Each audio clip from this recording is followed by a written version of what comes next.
We've walked through the hidden quarters of Heian, Japan, where an empress painted her face white and blackened her teeth because beauty was the only power a woman could hold. We've stood in a Roman dressing chamber and watched a woman paint lead onto her skin, knowing the women around her were dying of it. But beneath both of those stories runs a darker thread. Not the women history remembered, the ones it tried to forget entirely, the ones whose names were chiseled off temple walls, whose portraits were smashed and buried, whose discoveries were signed over to the men who came after.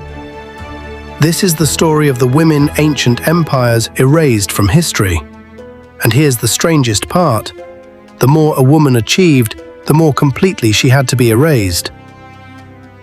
In 1479 BC, Egypt crowned its most powerful ruler in a century.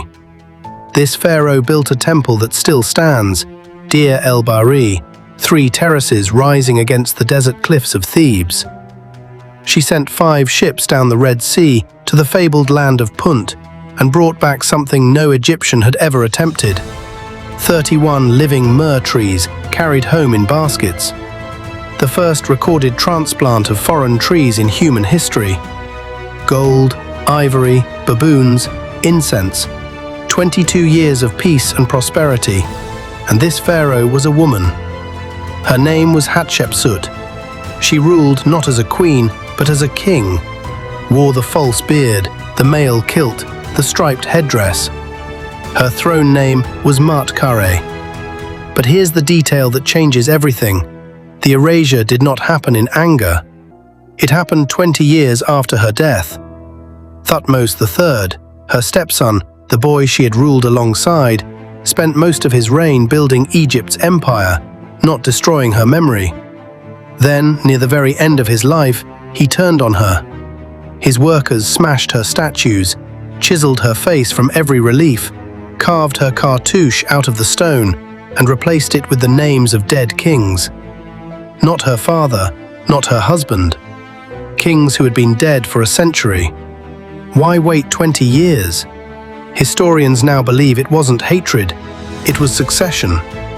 Thutmose III needed his own son, Amenhotep II, to inherit cleanly, and a powerful female pharaoh in the royal bloodline threatened the entire idea that only men could rule. Erasing Hatshepsut was never about her. It was about making sure no woman would ever be remembered as a king again. And it almost worked. For 3,000 years, Egypt forgot her.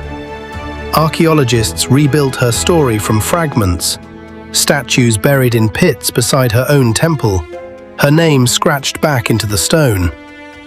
She wasn't erased because she failed.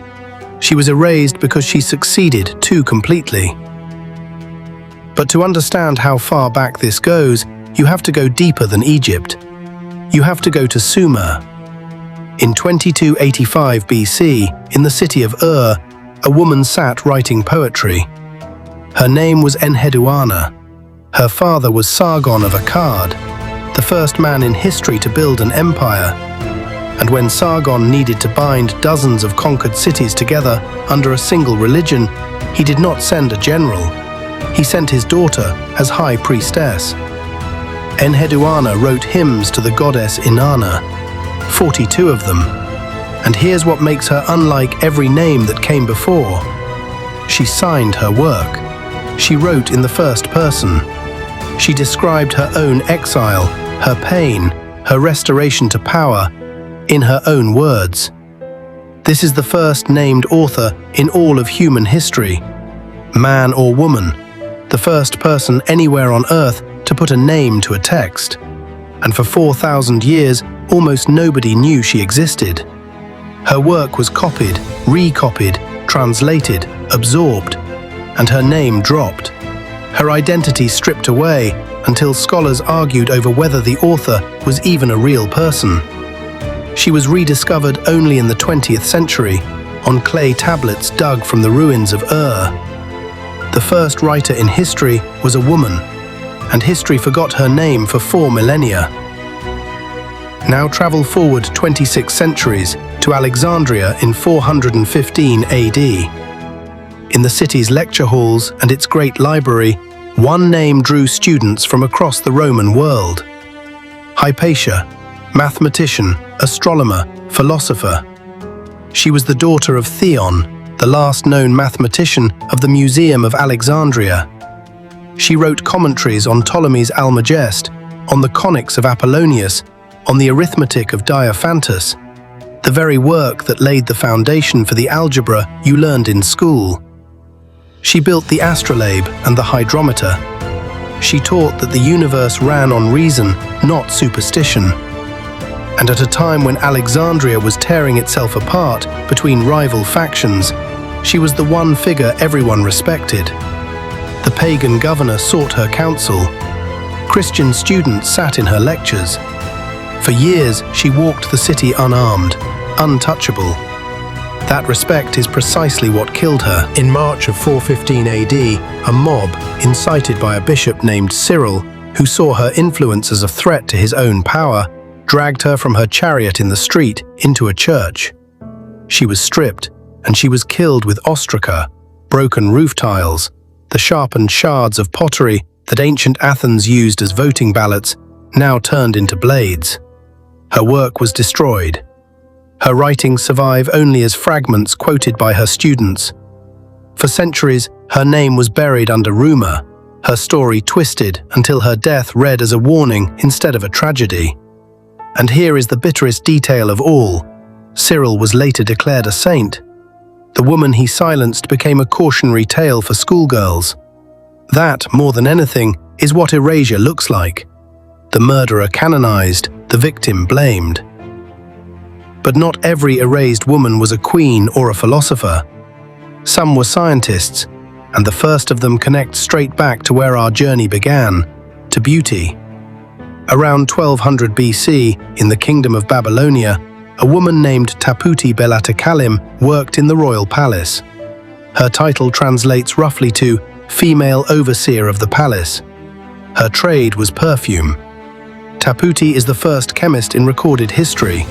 Her recipe survives on a clay tablet, and it describes distillation. She heated water and oil in a pot, collected the vapor, cooled it, and captured the fragrant essence.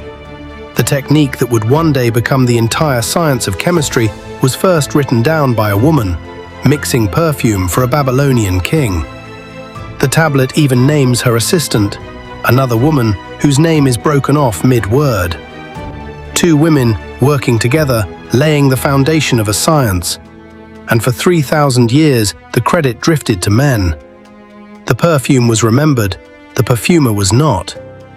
So when you walk into a modern laboratory, or read a chemistry textbook, or simply smell perfume, you are standing on ground a woman named Tapputi first broke, in a world that has spent millennia forgetting her name. But here's the hardest truth of all.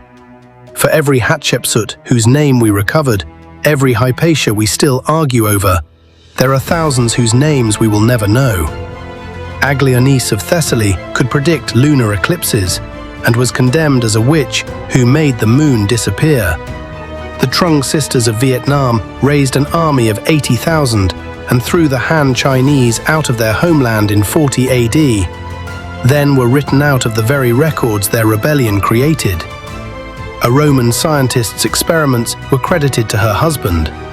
A Greek physician's texts were absorbed into a man's work so completely that historians still fight over what she actually wrote.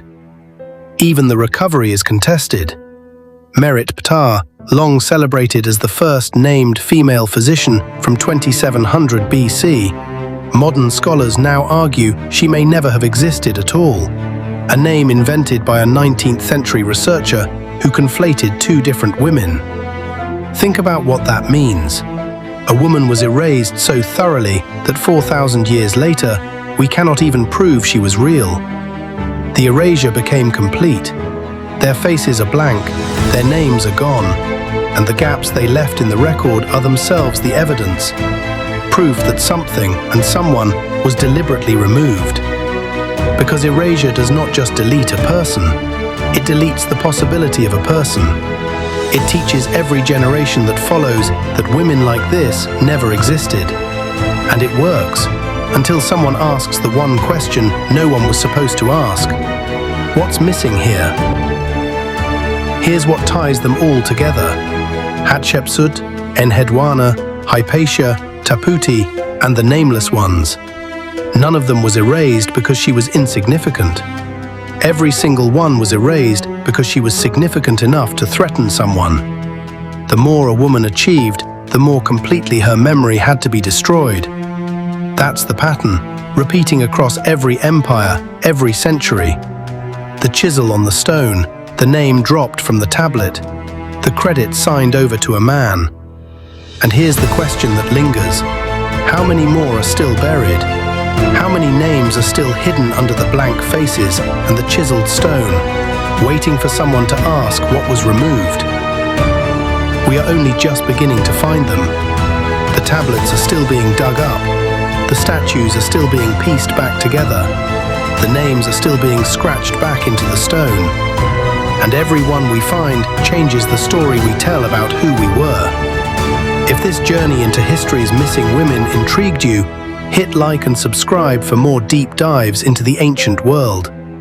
And let me know in the comments, which erased woman from history deserves to have her name restored first? As always, we'll see you in the past.